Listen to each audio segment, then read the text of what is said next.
Tonight on CTV News at 11:30, shock and surprise in Sault Ste. Marie. Chris will be no longer sitting with our caucus, and if I can ask you, you can ask Chris Scott the reason why. I would go to the Sault Ste. Marie Police. MPP Chris Scott is arrested and kicked out of the PC caucus. Plus, losing a big voice in the labor movement. Leo never was lost for words. He had something to say about everything that happened in the labor movement. Longtime USW President Leo Gerard passes away. And meeting basic needs in Timmins. Businesses, local people coming together, not only to provide sponsorships and funding to, buy the things that we need, but also do the renovations. The community helps create a new center for those down on their luck. CTV News at 11:30 with Ian Campbell and Rick Wyman with weather. Good evening. Thanks for joining us. Ian is off tonight. We begin in Sault Ste. Marie, where we've been following the story surrounding Conservative MPP Chris Scott. CTV's Corey Nordstrom has our top story. Sault Ste. Marie MPP Chris Scott has been arrested and charged with assault and assault with a weapon. As a result, Premier Doug Ford announced his removal from the Ontario Progressive Conservative Caucus. Well, Chris will be no longer sitting with our caucus, and if I can ask you, you can ask Chris Scott the reason why. I would go to the Sault Ste. Marie Police. I was informed literally in the parking lot as we're going through here, and go to the Sault Ste. Marie Police. I don't want to interfere in a police investigation. In a release, the Sault Ste. Marie Police Service state on September 21st, 2025, the Toronto Police Service arrested 35-year-old Chris Van Scott, also known as Chris Scott, following an investigation by detectives with the Sault Ste. Marie Police Service. To protect the privacy of the victim or victims, no further details regarding the incident or the charges will be released by the Sault Ste. Marie Police Service. CTV News has confirmed that Scott was released on bail with a number of conditions. He is set to return to court on October 22nd. The first-time MPP from Kemptville, Ontario, has been on the job since February with a margin of just 118 votes over his closest challenger. Scott was handpicked by Ford to run as a candidate after working in both the Premier's and former Sault MPP Ross Romano's offices. Ontario's New Democrats are now calling on the Sault MPP to resign. Scott has not responded to requests to comment on the situation. Corey Nordstrom, CTV News, Sault Ste. Marie. Now to some sad news to tell you about. Former International Steelworkers President Leo Gerard has died. He started his work life as a miner in Sudbury, but then went on to serve in the union. Later, he became the international president of the USW. Gerard spent his career fighting for workers' rights and safety. CTV's Elena Everson reports. Leo Gerard is remembered as a union giant. He started his career at a nickel smelter in Sudbury, joined the union, and rose through the ranks to become the longest-serving president of the United Steelworkers Union based in Pittsburgh from 2001 to 2019. In a post, the USW says, Leo Gerard spent his life fighting for workers across the world, and his impact on the USW and the global labor movement has been immeasurable. He inspired countless other workers to carry on the fight for justice and fairness. He will be missed, but we intend to honor his legacy by continuing that work. Leo never was lost for words. He had something to say about everything that happened in the labor movement. He cared deeply about all workers and wanted to make sure that everyone was treated properly and had their rights respected and their health and safety taken care of, and they could return home the way they went to work. This Workers' Memorial Park in Valcarin is named after Leo Gerard, remembering workers who lost their lives on the job or to occupational diseases. Local MPP say Gerard leaves a legacy of tenacity. He was known worldwide and loved worldwide. For me, if you look at the huge step forward we have done in health and safety in mining, a lot of this rests on his shoulders. A lot of this rests on never giving up. In a statement, Sudbury MPP Jamie West says in part, he worked with premiers, prime ministers, and U.S. presidents. He forged labor partnerships around the world. He stood up to tyrants and bullies and fought for workers every single day.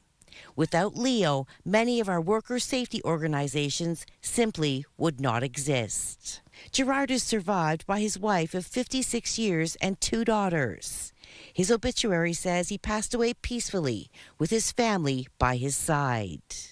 Alana Everson, CTV News, Sudbury. Greater Sudbury Police have issued a warrant for the arrest of a suspect believed to be involved with a deadly shooting last month at an apartment complex in Sudbury. 26-year-old Romaine Sam is wanted on 2 counts of second-degree murder after the shooting death of a 29-year-old man August 29th. Police say Sam should be considered armed and dangerous.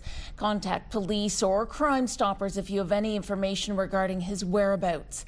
A 23-year-old woman was arrested earlier this month in Toronto in connection to the case. She was returned to Sudbury to face charges of accessory after the fact. A man has been arrested in Wikwemkong after barricading himself inside a home with a weapon over the weekend. Wikwemkong Tribal Police say they were called to the residence Saturday morning, where a man had entered the home and was holding the people inside at gunpoint. There were no injuries. However, the armed individual barricaded himself inside, making threats against the police on scene. A 37-year-old has been charged with 9 different offenses. Sault Ste. Marie Police and Crime Stoppers are looking for the public's assistance in a theft from earlier this month. Do you recognize these individuals?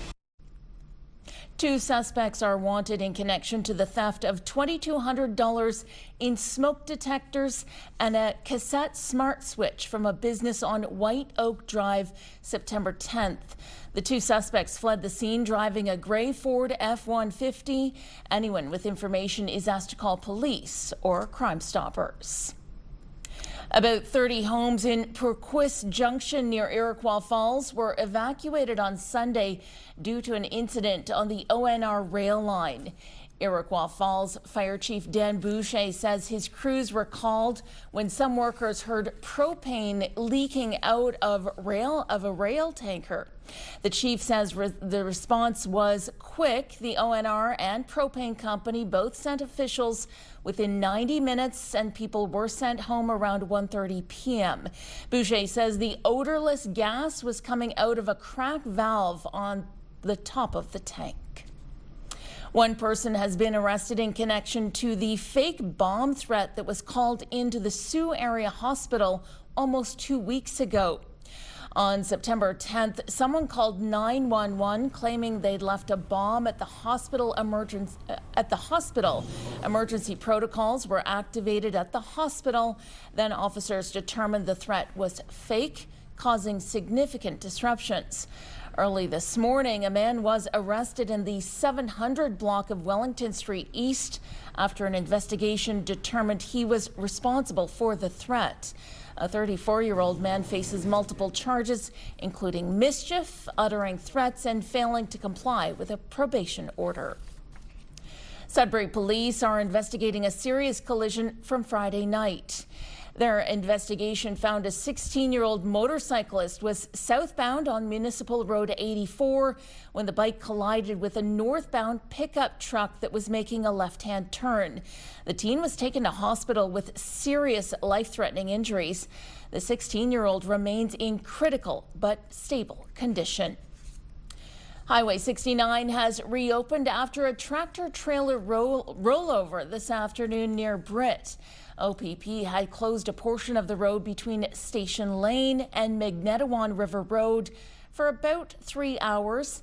The highway reopened around 8 this evening. There's no word yet on what caused the rollover or if anyone was injured.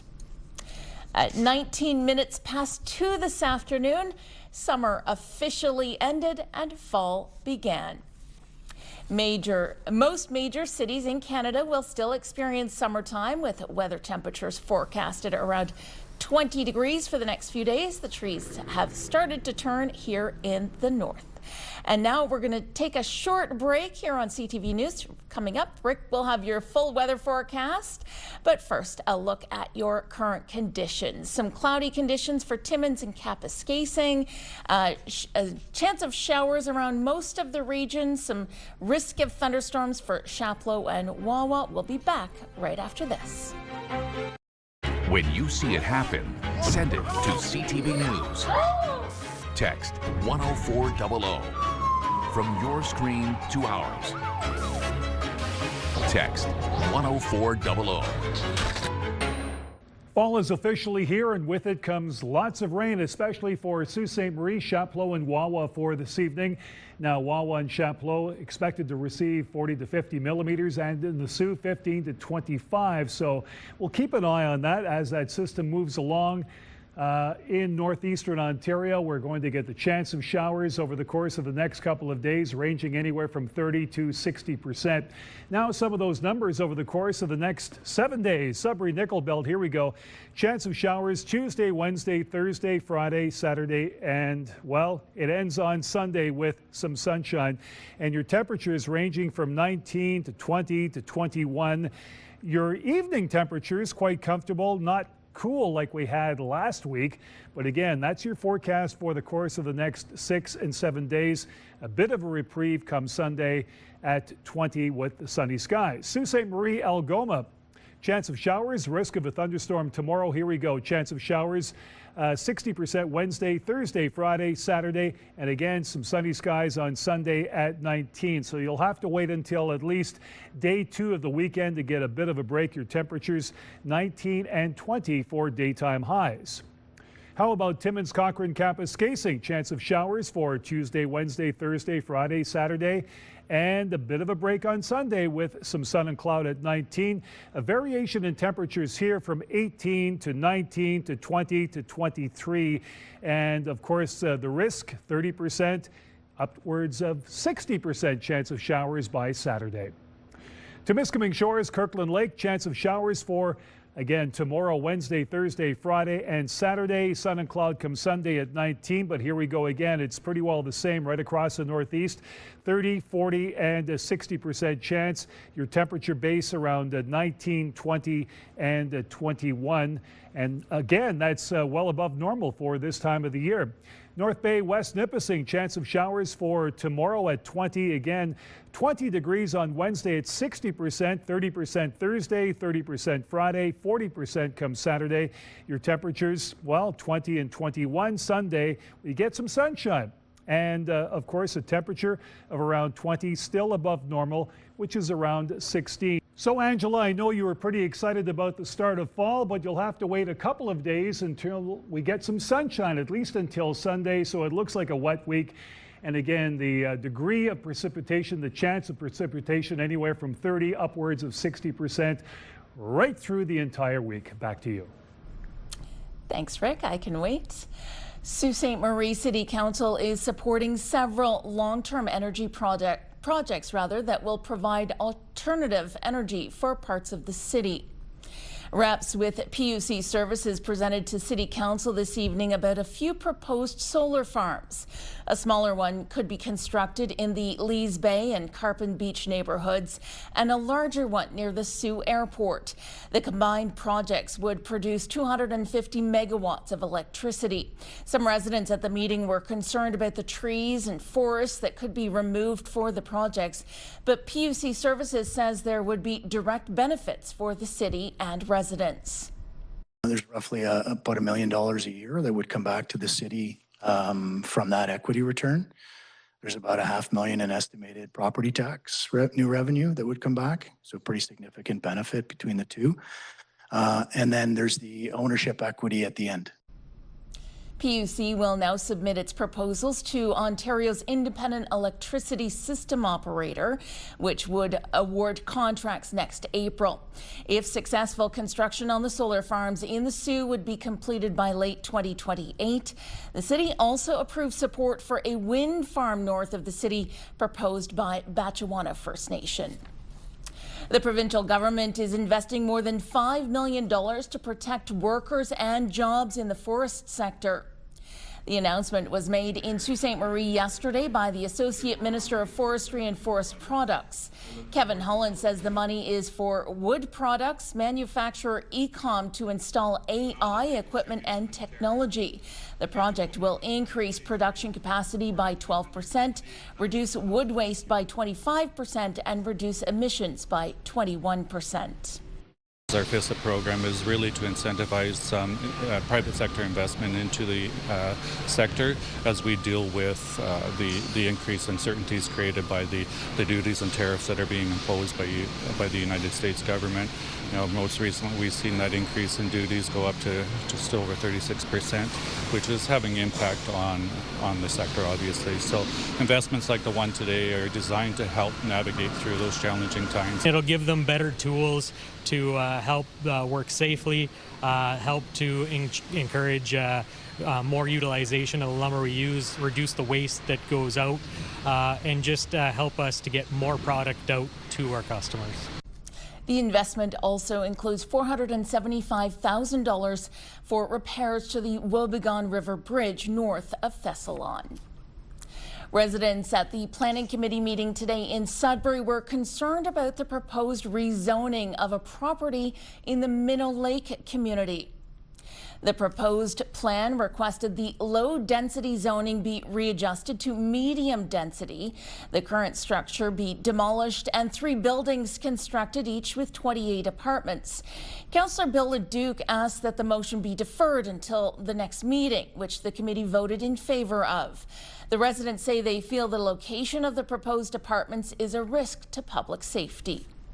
It poses a lot of risks to neighbors, and not just the residents in the neighborhood, but also from people commuting all through Sudbury. It's on a double S curve. It's a location where there's been accidents. I'm not opposed to the developing. I'm proposed to the location of this development. So, and the petitions, I mean, 98% of people in that 6th Street area alone have all signed. How much housing does Minnow Lake actually need? I mean, again, I can't reiterate that I want to make sure that we're building properly in Minnow Lake and not overbuilding and then having all these vacant places. Community members collected around 160 signatures on 2 petitions. The DIY Community Health Mutual Aid site is now open and helping those in need in Timmins.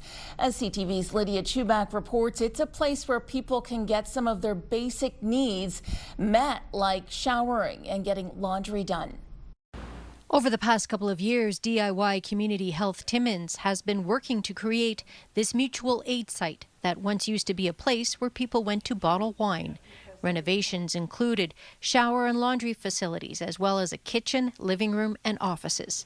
Jason Sarita says he's proud to say it's community built. Businesses, local people coming together, not only to provide sponsorships and funding to, buy the things that we need, but also do the renovations, do the plumbing, install the HVAC. All of that was done by community and through sponsorships. Not to say we don't want funding, and we're definitely, looking for that support from different levels of government. Open from 9 to 3 Monday to Friday, it's where Sarita says people can feel safe while they get cleaned up and access food. Erickson DeMello says the volunteers are friendly. He comes to do his laundry and eat. They have fridge, they have a TV, they have shower, so anybody welcome can access it, and it's a very friendly space. I encourage people to come and avail it, to see it. The site has recently also undergone an artistic transformation. I think we were lucky that we had Meek available to help do this work for us, but it really just feeds into the intent of the space, which is, a bright, warming, welcoming atmosphere. Sarita hopes to eventually extend operating hours to include evenings and weekends. He adds beginning in October, a new partnership will launch with the Canadian Addiction Treatment Centres to provide a weekly clinic and outreach. Lydia Chubak, CTV News, Timmins. A fire department south of Sudbury has donated some of its equipment to Cambrian College. The French River Fire Department recently upgraded some of its equipment and also had tools it hadn't used in a couple of years. Those were all donated to the pre-service firefighter education and training program at the school to use for auto extrication. The report detailing the specifics of the donation was presented to council last week. The donation value is $5,000. This equipment is going to be valuable for them to learn skills during their school year. And it will greatly benefit them when they go for certification in the next year to pursue their career in firefighting. And it's specialized for them. The equipment was donated to Cambrian last month. Still ahead on CTV News. Dodging the ball for awareness and relationships. That story coming up.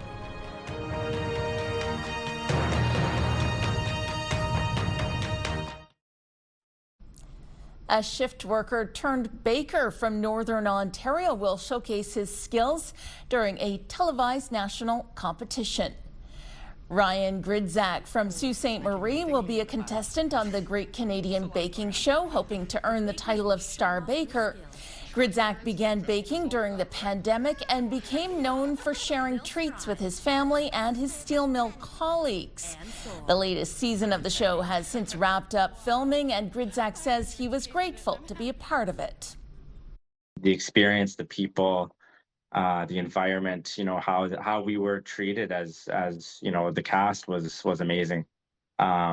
Just being able to be on the other side of the show that I've always watched, get to see behind the scenes, get to actually go through the stressful but fun process was awesome.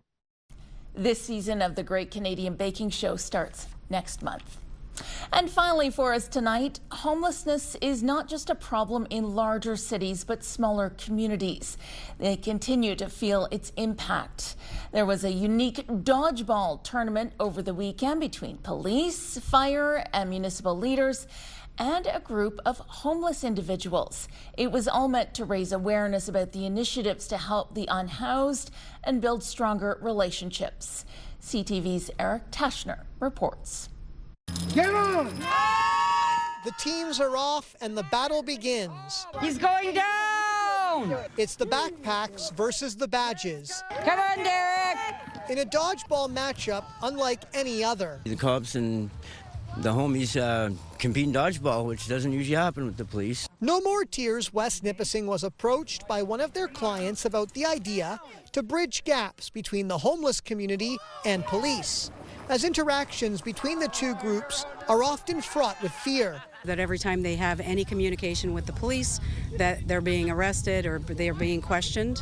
Our OPP are amazing here. It shows that the police are our friends. Balls were slung from both sides unrelentingly, with victory shared by each team. Our job goes beyond just patrolling and calls for service. It's about integrating officers with the community and knowing that, we're there for everyone. No More Tears is no stranger to a surge in small-town homelessness. Last year, there were 30 people on the streets. Now there's over 50. Last year, we did a motel initiative with DSAB. DSAB paid for some rooms. We're trying to get that again, trying to get 9 rooms this year, which would house 18 people. The friendly tournament raised $2,500 in donations from the Royal Canadian Legion and from proceeds from the Brigadeiros Brazilian Suites. Money raised goes back to the No More Tears Hub, where the homeless visit for meals and a safe place to go. We can get them showers. The showers are $450. We do their laundry. That's $950 a load, and buy food. We wouldn't be able to do it without them. Showing a little fun and games can bring a community closer together. Eric Tashner, CTV News, Sturgeon Falls. And that takes us to the end of our newscast this Monday night. For the latest news anytime, remember you can head to our website, CTVNewsNorthernOntario.ca. You can also download our CTV News app. Thanks for watching. Good night.